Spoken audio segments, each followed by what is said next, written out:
So real quick before this video begins, I have a Halloween party tonight at my house. I have to move my truck up a little bit forward into my driveway just to make room for people whenever they come over.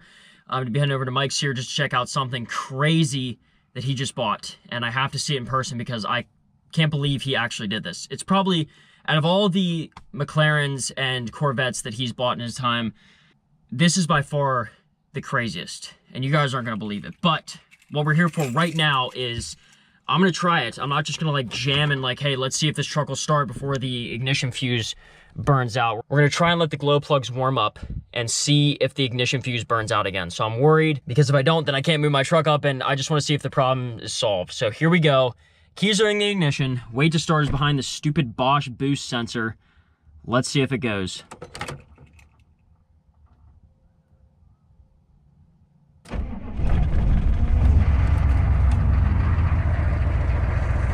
So either that is like slowly burning through a wire somewhere or it is slowly burning through our fuse, because fuses sometimes, especially for that type of amperage, they don't just blow instantly. So it takes time to melt through the metal to disconnect and actually make a break in the current. It could have used a little bit more warm up, but it fired up just fine. If it's that simple, that is something as the wiring harness was moved from point A to point B and it's not resting against hot metal anymore, or maybe it's resting against new hot metal, it's gonna burn through the sleeve on some other spot, I'm satisfied. Transmission, we can deal with that. Glow plugs, it could be a whole slew of issues. So one step at a time, let's go over to Mike's. So change of plans, we went to my dad's house. Oh my gosh. Have you seen this? First off, buddy, I cannot believe you just parked it. I don't care. No. This is gonna be a big thing. Where we go out one day and it's gonna be huge. Yeah, it's pretty big. But I can't believe you just parked it like it was nothing like that. But anyway, enough about you. I want you to see the taillights he gave me. My last video was 18 minutes long. This one's probably gonna be a little bit shorter because it's hard to make modification videos longer. But before we dive into the Mustang, I wanna give you guys a progress report on what happened with the truck. Some good, none good. I don't know what I'm even saying. It's all bad. It's all damage. I drove through the woods for God's sake. Some scratches, not a big deal. This isn't a mall crawler, but a paint job is in this truck's near future. It should look good. The mirrors, everything's good to go. I'm starting to think that, I'll pop the hood here in a second and explain to you guys what I'm talking about. So a huge problem with this truck was the glow plug wires shorting out. We assume it's the glow plug wires. Hopefully that's the issue and it's not the glow plugs, because wiring harnesses are way cheaper than glow plugs. So what Shane did, and I haven't had a problem since, and I think he did this all on accident, is we believe that this wiring harness over here on the left side, you can see these 3 orange wires here that are hanging, were up against a manifold somewhere, and I guess by the previous owner, and melted through, and that's what's causing our ignition fuse to burn out like it does. We think that maybe, hey, it's like, hey, we just moved this off, it's not touching bare metal anymore. Is it a fire hazard? Yeah, but it solved the problem for now. And I'm just looking to get through winter. So it's like, hey, what do we do?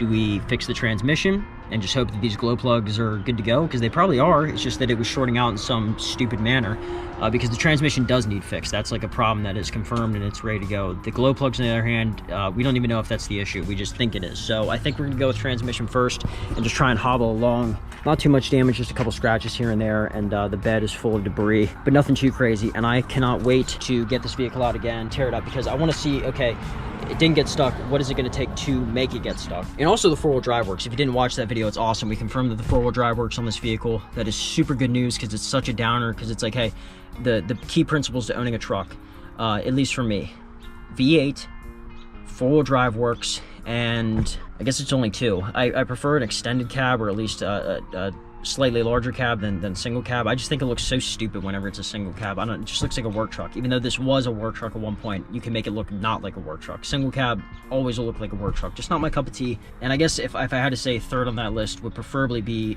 a diesel. It's not a requirement for me, but now having one, it's gonna be hard for me to stray away and get a gas engine after this if I have to, because I'll never find a diesel in this price range again. But if you clicked on this video, you're not here for the truck, you're not here for the off-roading, you're most likely here for the Mustang. So let's get to the new modification. Thank you, Streetspeed Mike, for hooking me up. It's awesome. I already completed it, so this video is out of chronological order. I'm looking at it right now, and it looks amazing. So let's get to it. This should be super simple to install. Now this one you guys saw a sneak peek of in the last video where Mike gave me these super awesome films. Someone else hooked us up. I forget what his name is. We used to play Fortnite with him, but he's a real nice guy.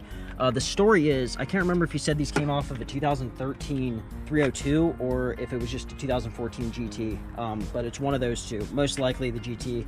Those are a little bit more common, but this is going to look way better. And now you've seen it on Mike's GT, but we're going to try it now, and I think this is called the Ingot Silver. It should look way better than this stupid candy cane sedan family cruiser light setup here. Should be super easy. I'm not even going to look up a tutorial on this. I'm assuming I can handle this on my own. Just a couple plastic screws, and then I think it's just a plug and play.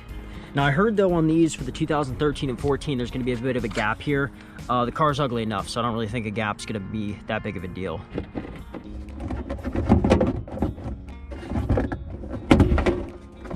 Actually, I can just let that hang. I don't even need to disconnect that. But we have two here for the lights, brake lights, the wiring harnesses. I didn't even check on these if they would match up. So we got an 11-pin connector here and 11 there. Yep, I think we're good. You know, I just went to grab my regular socket set, but my Ulsa tool set will actually work perfect for this. Give them a trial run here out in the field. Even though, for whatever reason, I hit them up. I was like, hey, I promoted you guys, put you in the video, a bunch of you, whatever, their Instagram and everything. And for whatever reason, they weren't too happy with the way I promoted them, I guess. So I don't know. Telling them to give them a shout out and stuff. But I really appreciate them sending out free stuff nonetheless. I just wish I could have helped them out more than I did. I guess the way we went wasn't quite the right way. But anyway, go hit up Ulsa Tools if you wouldn't mind. And tell them thanks for helping out RFRacing. Because look, free stuff, free labor, and free taillights. These are actually really nice. I'm more of a fan of Craftsman's, like the able to switch direction, but these are actually really nice. This isn't even paid promotion. See, I'm surprised they were disappointed with how I promoted them, because this is good stuff. This is such a stupid design on Mustang's part, Ford, I guess. All the water leaks down in here. It just collects all this dirt that's around wires, metal. And I guess it's just supposed to drain down there through the bumper, but it makes its way through these holes that aren't sealed up. So that's why my bumper, I guarantee you, that's why my trunk leaks, because this isn't sealed. Because this was all taken apart, not put together correctly. Like, you can literally see the water lines coming down here. I should just go for the full taillight delete. Oh yeah, that looks way better. It's good weight reduction. I don't know about you, but you tell me which looks more like the muscle car. So yes, everyone knows on the 2014-13, there's a big gap on the bottom. American Muscle sells something that goes under the bottom here that's able to seal this up and make it look a little more factory. But other than that, if this wasn't pointed out to you, you'd never see it. And I'm not a huge Mustang guy, so I'm not gonna go ahead and defend it really hard. It's not a big deal. I saw people on Mike's video commenting and they're like, oh my God, this is all I'll ever see. You don't see it. But yeah, while this panel's off, I'm definitely gonna clean this stuff up. Like, look at that. That all just sits in my bumper for days and days and days, weeks and weeks. Never, I mean, potentially forever. Like, it's never really gonna, like, some air moves through here, but for the most part, this just sits and rots and smells horrible. I see so many of these with the new 2014 taillights, 2013 taillights, and I'm like, oh my God, that looks so much better. And then you come around to the side here, and you see the little pony, and I'm like, oh, not ragging too hard on V6s, but it's just so sad whenever, like, these really nice taillights are wasted. I'm joking. I don't want to, like, alienize anyone who in my group who, or yeah, we'll call you group, not fans, who has a V6. Mustangs are cool. But if the bottom here, the gap on the bottom really bothers you guys, I guess we can get the little strip that goes underneath just to make it look a little more finished and touched up. But this is cool. This opens the door into new mods. Maybe a wrap. I think that's the next thing for this this car. But all our money right now, like I said, is going to the truck.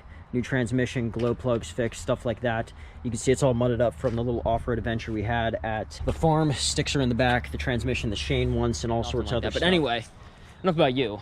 I want you to see the taillights he gave me. Yes. Dude, it looks so much better. Like, that looks a million times better. Doesn't it? It literally looks like perfect. I mean, other than the little gap on the bottom with the silver, you can see it a little bit more. Even with not being a black car, it doesn't look bad at all. It doesn't. People are really dramatic. People are, oh my God, the gap. That's exactly why I said it's like, that's all I'll ever see, but I think it'll be all right. Yeah, people are just dramatic. Because let me tell you something, if that's how it was designed, not a single soul would be like, oh, yeah. Sure, a gap. Like, that's a little aerodynamic inlet there. Yeah. Anyway, I cannot believe what is in front of me. Looks beautiful. I'm kind of being the hype piece here for it because this is going to be, it's going to be a big deal once this drops. Ridiculous. It's so sick. It's so dumb. We're at a family barbecue right now. And Mike's like, you know what? Let me bring this over. I'm just gonna trailer it. We can reveal that at least, that it is in fact on a trailer. No, it's on a trailer. Man, what have you done? It's gonna be fun. They'll tune in. Oh yeah, they're gonna tune in. We got the GMC here. We got the Camaros wrapped up for wintertime. Appreciate all the positive responses you guys gave about that. And then the 83 Firebird Trans Am is sitting idle and probably will be for quite some time. Not too much on the radar for this thing. We got the new quarter panel back here for it. But that's about it.